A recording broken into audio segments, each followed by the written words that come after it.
Alright, so here we are back to your WordPress website, and so we're going to take a first look at it, and this is your dashboard. So this is all the things you better see once you're logged in. This is how you edit your website, this is how you put up your posts, your pages, everything is controlled back here.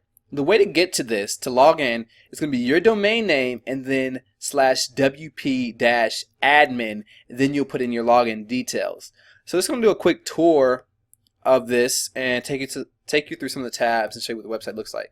So right now, this is your backend, of course. To see what your site actually looks like to people who will be visiting your site, you just come up here to your domain name at the top and you click Visit Site, and you'll be able to see what it looks like.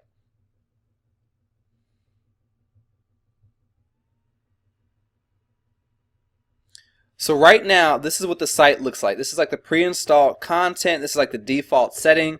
This is what people will see if they came to doggonehappy.com right now. So obviously nothing's really there, just this picture with your name on it. So now it's time to customize to get to the site that you desire.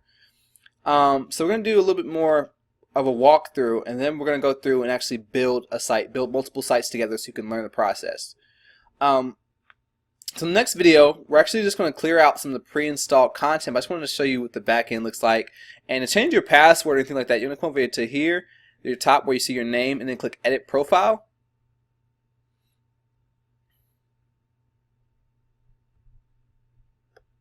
And then you come down here and you see where it says generate password.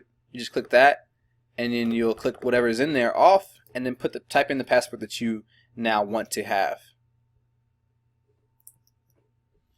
Alright, so once you do that, just click update profile, and I'll see you guys in the next video.